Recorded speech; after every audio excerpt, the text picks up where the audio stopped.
Hi అండి, ఇవాళ cauliflower egg పొరుటు చూద్దాము. ముందుగా ఒక ప్యాన్ పెట్టేసుకుని ఆయిల్ వేసుకోవాలి. ఆయిల్ హీట్ అవగానే తాలింపు గింజలు వేసేసుకొని ఉల్లిపాయ పచ్చిమిరకాయ వేసుకొని వేయించాలండి. ఉల్లిపాయ పచ్చిమిరకాయ వేయగానే కరివేపాకు కూడా వేసేసుకొని వేయించుకోవాలి.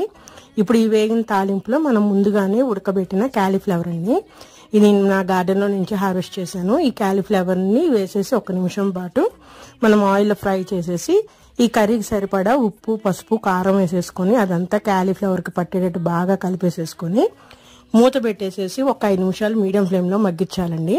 ఇప్పుడు మూత తీసేసి కర్రీకి సరిపడా నేనైతే 3 eggs తీసుకున్నానండి. వేసుకొని ఆ ఎగ్స్ అన్నిటిని కాలీఫ్లవర్లో వేసేసి బాగా ముందు సిమ్లో పెట్టేసేసి అదంతా కాలీఫ్లవర్కి పట్టేటట్టు బాగా కలపాలండి. కలిపేసేసి ఇప్పుడు హై ఫ్లేమ్లో పెట్టేసేసి ఆ వెట్గా ఉన్న ఎగ్ అంతా కూడా పొడి పొడిగా వచ్చే వరకు బాగా ఫ్రై చేయాలి. ఇలా ఫ్రై చేయకపోతే ఎగ్ సొనవాసన వచ్చిందని ఈ విధంగా పొడి పొడిలాగా ఫ్రై చేస్తే మన